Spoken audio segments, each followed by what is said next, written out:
The fire took everything: her husband, Samuel, her baby girl, Mary. 3 years later, all Clara Whitmore had left were the ghosts in 40 acres of Nebraska dirt that remembered their footprints better than she did. The townsfolk had stopped coming by. The casseroles stopped appearing on her porch. Her name became a whisper, a sad story told by the firelight before people went home to their own warm beds, to their own living families. Her house was a hollowed-out shell. The fire took the furniture Samuel had built with his own 2 hands. The bank took the rest to cover the debts. All that remained was a wood stove, a table with 2 chairs, and a silence so loud it screamed. That night, the wind was a monster clawing at the windows, trying to get in. Clara didn't bother with her cold, empty bed. She just sat by the stove, a shawl pulled tight around her, listening to the house groan like it was dying all over again. Sleep was a battlefield, full of shadows and creaking floors. At dawn, she stepped outside into air so sharp it cut her lungs. Her breath plumed in front of her, a fleeting ghost. She started for the chicken coop, her daily ritual, but stopped dead. The garden fence was gone, not just damaged, obliterated. Posts that Samuel had set with his own sweat and blood were snapped like twigs, scattered across the frozen ground. The wire mesh, once tight and proud, was a tangled, defeated mess. It was one of the last things he'd built. Another piece of him, ripped away by the storm. Her first thought was money. She had none. Hiring help was impossible. Fixing it herself. The splintered wood looked heavier than her grief, and that was saying something. She just stood there, staring at the ruin, when the rhythmic beat of hoofs cut through the morning quiet. A rider was coming from the east, a black silhouette against the blood-orange sun. He rode a strong bay mare, moving with an easy confidence that said he was born in a saddle. Clara didn't recognize him. Strangers were a bad omen out here. As he got closer, she could make out a battered hat pulled low, weathered chaps, and hands that held the reins with a steady, unthinking grip. He saw the fence, saw her, and slowed his horse to a walk.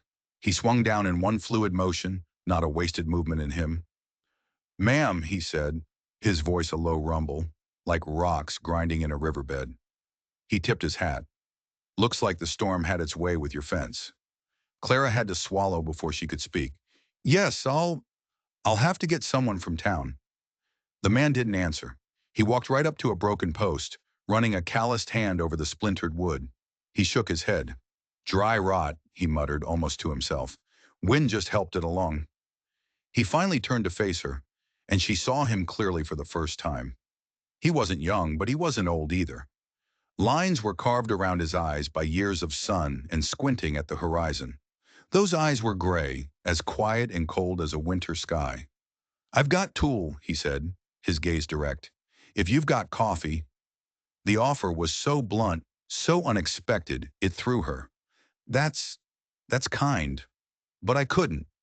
"Not kindness," he cut in, his voice gentle but firm. "Neighbors help neighbors." "We're not neighbors," she said softly. "I don't even know your name." A ghost of a smile touched his lips. "Name's Luke Mercer. Hired on at the Patterson place last month. Guess that makes us neighbors enough." The Patterson ranch was 5 miles north. She'd heard they'd hired a new hand, but hadn't given it a thought. She hesitated, the silence stretching between them. "Clara Whitmore." Luke just nodded, like he already knew. He turned back to his horse, and for a second she thought he was leaving. Instead, he unstrapped a heavy, worn toolbox from behind his saddle. Without another word, he started gathering the salvageable wood, sorting it into neat piles. He worked with a quiet purpose that unnerved her. It had been 3 years since anyone had offered her help without a hidden price. The men from town always had a look in their eye, a suggestion in their voice. This stranger, Luke, just worked. "The coffee," he reminded her, his back still to her. She hurried inside, her hands trembling slightly as she stoked the fire. She watched him through the kitchen window. He moved like a man who knew exactly what he was doing. Every motion was precise, economical. There was no wasted energy, no hesitation. It was like he'd built 1,000 fences before. When the coffee was ready, she carried 2 tin cups outside. He took one with a quiet nod, his large hands wrapping around the hot metal. They stood there for a moment. the silence comfortable, watching the steam rise from their cups into the cold morning air. "You'll need new posts," he said finally. "Cedar's best." Samuel always used cedar for the corner posts. Stronger. Clara froze. Her cup felt slick in her hands. How did he know that? How could this stranger possibly know what kind of wood her husband preferred? It was a small detail, a thing only she would know. A carpenter's preference. She had never told a soul. "How did you know his name?" she asked, her voice barely a whisper. Luke didn't look at her. He just stared at the broken fence, his gray eyes unreadable. "Heard it in town," he said, but his voice was too flat, too quick. "Small town. People talk." But they didn't. They didn't talk about Samuel anymore. They talked about the widow Whitmore and her tragedy. "I can't pay you," she said, changing the subject, her heart hammering against her ribs. He drained his cup and handed it back to her. "Didn't ask for pay." He swung himself back onto his mare with that same fluid grace. "I'll bring the post tomorrow, cedar." And then he was gone, riding back into the sun, leaving Clara with an empty cup, a half-mended fence, and a cold knot of fear and confusion in her stomach. That night she didn't just listen to the wind. She listened for hoofbeats. She told herself it was just a fence, just a stranger being neighborly. But a part of her, a part that had been asleep for 3 years, knew it was something more. This man, Luke Mercer, was no simple farmhand, and he hadn't come here by accident. True to his word, he returned at dawn. His horse was pulling a small sled loaded with freshly cut cedar posts. They were perfect, smooth, straight, and smelling of the deep woods. He worked with the same unnerving efficiency, unloading them and stacking them neatly. She had the coffee waiting. She told herself it was just courtesy. "Morning, Clara," he said. Hearing her first name from him felt both familiar and deeply strange. "Morning," she replied, her voice steady despite the tremor in her hands. They fell into a rhythm. He dug the post holes with a power that seemed effortless. He set the posts, tamping the earth around them until they stood as solid as gravestones. She brought him water, then more coffee. She found herself watching his hands. They were strong, calloused, but they moved with a carpenter's grace, just like Samuel's had. He had a faint limp in his left leg, she noticed. An old injury, the kind that ached when the weather turned. It made him seem more human, more vulnerable, but somehow it only deepened the mystery. Around noon, 3 riders appeared on the horizon, their shapes dark and menacing. Clara's stomach plunged. She knew them instantly. Jack Thompson, the banker's son, flanked by the 2 Henley brothers, thugs who did his dirty work for coin. Jack swung off his horse with a practiced arrogance, his city clothes looking ridiculous out on the prairie. His smile was all teeth. "Mrs. Whitmore," he called out, his voice slick with false concern. "Saw the activity from the road. Just wanted to make sure you were all right." "I'm fine, thank you," she said, standing her ground on the porch. Jack's eyes slid over to Luke, who hadn't stopped working. His gaze narrowed. "Don't believe I know your man here." "Luke Mercer," Luke said, not looking up. "New hand at the Patterson place." "Patterson's lending out his help these days?" Jack sneered. "He isn't." Luke's voice was flat, a clear dismissal. Jack's smile tightened. He turned his attention back to Clara. "I hope this man isn't causing you any trouble, Clara. My offer still stands, you know. This land is too much for a woman alone. It's a burden. I could take that burden off your hands." "Mr. Mercer is helping me with repairs," Clara said, her voice colder than she intended. "Neighborly," Jack drawled, the word an insult on his lips. "But neighbors sometimes expect payment, one way or another." The insinuation hung in the air, ugly and foul. Before Clara could react, Luke straightened up. He turned slowly, the heavy post-hole digger still in his hand. He wasn't a big man, not like the Henleys, but there was a stillness about him that was far more intimidating. "The only payment is coffee," Luke said, his voice quiet but carrying across the yard. "And maybe some conversation. The terms are clear." Jack's eyes flickered from Luke to the tool in his hand and back again. For the first time, his smug confidence wavered. The Henley brothers shifted uneasily in their saddles. "Just looking out for you, Clara," Jack said, trying to recover. "A widow can't be too careful who she trusts." Seems to me, Luke said, taking a slow step forward, a man who was truly concerned would have come alone, and he wouldn't be talking about buying a woman's land while standing over the wreckage of her fence. The air crackled with tension. It was so thick Clara could taste it, like iron.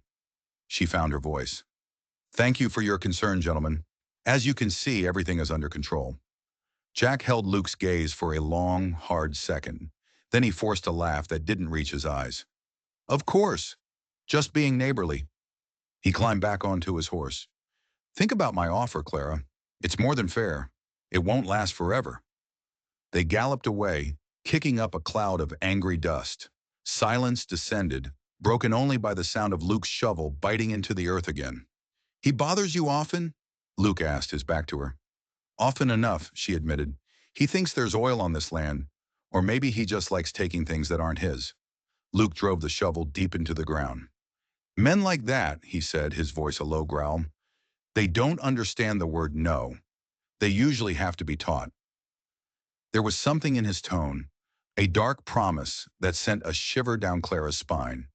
It wasn't fear, it was something else entirely. By late afternoon, the fence was done. The new cedar posts stood straight and true. The wire stretched tight between them. It was stronger than the one Samuel had built. Luke walked its length, testing every section. It'll hold, he said with quiet satisfaction. Clara ran her hand over a new post. It was smooth and solid under her palm. Samuel would have approved, she murmured, the words slipping out before she could stop them.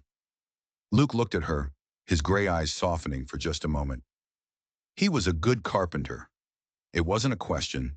It was a statement. Another piece of knowledge he shouldn't have. Before she could ask, he pointed toward the chicken coop. You've got some loose boards on that coop, and the roof looks like it'll leak come the first snow. I could come by on Saturday, fix it up for you. Saturday, she agreed, her mind reeling. As he prepared to leave, he asked another strange question. The old barn, the one that burned down first in the fire. It stood further back, didn't it? Closer to the creek? Clara's blood ran cold. The official report, the one the sheriff from the next county over had written up, said the fire started in the house and spread to the barn. But that was wrong. She knew it was wrong. She'd always known. The barn had gone up first. She'd seen the orange glow from her bedroom window, but in the chaos and grief, no one had listened to her. How could Luke Mercer know the truth? Yes, she whispered. It was closer to the creek. Luke just nodded slowly, his eyes dark with a thought he didn't share.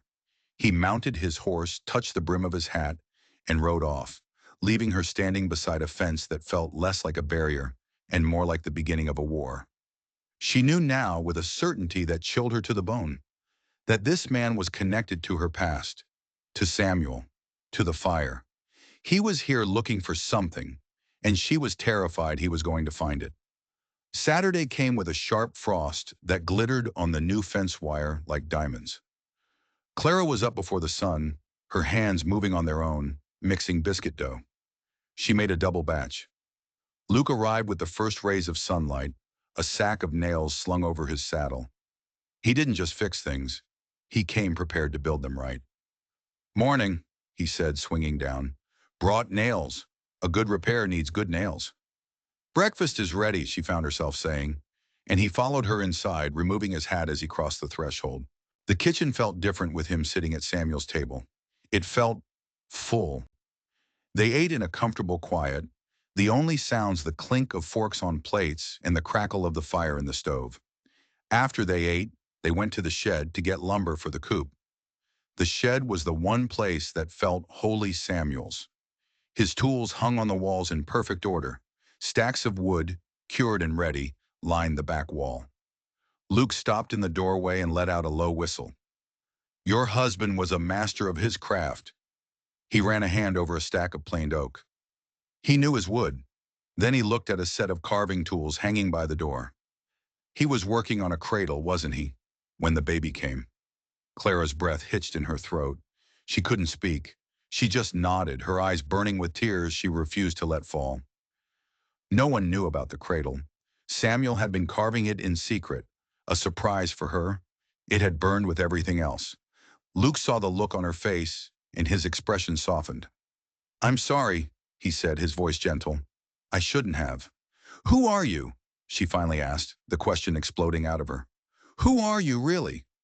Luke looked away, his jaw tight. He picked up a piece of lumber. "I'm just a man fixing a chicken coop, Clara." But it was a lie. They both knew it. He worked on the coop with a fierce concentration, his hammer blows echoing in the crisp air. Clara stayed with him, handing him nails, holding boards in place. The unspoken questions hung between them, heavier than the wood they carried. He was prying up a section of rotted flooring inside the coop near the back wall, when his crowbar hit something that wasn't wood. It made a dull metallic thud. He stopped. He looked at Clara, his gray eyes searching hers. He worked the crowbar under the floorboards and lifted. Beneath them, nestled in the dry earth, was a small tin box. It was rusted and dented, but intact. Clara gasped. Samuel's box. She'd thought it was gone forever, lost in the fire with everything else. He kept his important papers in it, the deed to the land, their marriage certificate. Luke lifted the box out of the hole and handed it to her. Her hands were shaking so badly she could barely hold it. The latch was stiff, but it gave way with a groan. She lifted the lid. Inside, resting on top of the deed and a few old letters, was a leather-bound ledger. She didn't recognize it. She opened it. The pages were filled with Samuel's neat, precise handwriting. It wasn't a record of farm expenses. It was a journal. The last entry was dated the day before the fire. Her eyes scanned the words, her mind struggling to make sense of them. Samuel wrote about Jack Thompson, about his relentless offers to buy the land. He wrote that Thompson knew something he shouldn't. A railroad surveyor had been through months earlier, unofficially. The new line was planned to cut directly through their property, making it 10 times more valuable than anyone knew. Thompson was trying to steal it from them before the news became public. The last line of the entry made her blood run cold. Thompson was here again today with the Henleys. He said if I don't sell, accidents can happen. He looked at the barn when he said it. I've hidden this ledger. If anything happens to me, the truth is in here. Clara dropped the box. The ledger fell into the dirt. It wasn't an accident. It was murder. He killed them, she whispered, the words tasting like ash in her mouth. Thompson killed my family. Luke knelt beside her, his hand gently resting on her shoulder. His face was grim, his gray eyes hard as flint. Yes, he said, his voice low and dangerous. He did, and now we have the proof. Clara looked up at him, her vision blurred by tears. The pieces were finally clicking into place. His knowledge, his skills, the way he looked at Jack Thompson with such cold hatred. You knew, she said. You knew all along. You weren't just a stranger passing through. He shook his head slowly. No, Clara, I wasn't. He reached into the inner pocket of his worn coat and pulled out a small, tarnished silver star. A United States Marshal's badge. My name is Lucas Marshall, he said. Samuel Whitmore was my friend. We served together in the war. He wrote to me a week before the fire, told me he was in trouble. He asked for my help. His voice was thick with a grief and guilt that mirrored her own. I came as fast as I could, but I was too late. The world tilted on its axis. This quiet, steady man who had fixed her fence and mended her chicken coop was a lawman, a friend of her husband's. He hadn't been fixing her farm. He'd been searching for evidence. I've been working at the Patterson place for 2 months, he continued, his eyes never leaving hers, waiting, watching Thompson. I knew Samuel would have hidden proof somewhere. He was too smart not to. I just had to find a way to get on this property without raising suspicion. The broken fence, it hadn't been a curse. It had been an opportunity. The fire, she started, her voice breaking. It was arson, Lucas said, his voice like steel. Thompson hired the Henleys to set the barn on fire, to scare Samuel into selling, but the wind shifted. It spread to the house faster than they expected. They ran, left your husband and daughter to die. He stood up, his hand resting on the Colt revolver holstered at his hip, a weapon she had never even noticed he was carrying. His limp seemed more pronounced now, a visible mark of a life spent chasing down men like Jack Thompson. It's over, Clara, he said. We have him. But a cold dread washed over her. Men like Thompson didn't just give up. They didn't have passes and trials for rich men's sons. They had money. They had influence. He'll get away with it, she said, her voice hollow. He'll buy his way out, just like he buys everything else. Not this time, Lucas said, his gaze fixed on the road leading to town. This time he'll pay. As if summoned by his words, they appeared. Three riders kicking up dust in the late afternoon sun. It was Thompson and the Henley brothers. But they weren't coming for a conversation. They had rifles pulled from their scabbards. Thompson had seen Lucas at the coupe. He must have seen them find the box. He wasn't coming to make an offer. He was coming to eliminate the evidence. And the witnesses. Get in the house, Lucas ordered, his voice sharp and commanding. He pushed her toward the porch. Bar the door, and get that shotgun Samuel kept behind the pantry. Once again, he knew something he shouldn't. Don't argue, Clara. Do it now. She ran. Her feet felt like lead, but she forced them to move. She slammed the heavy oak door shut and dropped the bar in place just as the first shot rang out, splintering the wood next to the window. She grabbed the shotgun, Samuel's old 12-gauge.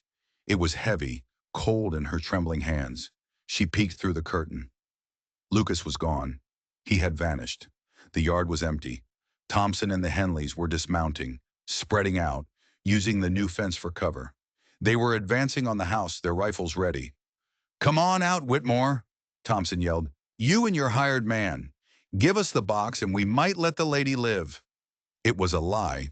They would kill them both and burn the house to the ground, leaving nothing but ash and another sad story.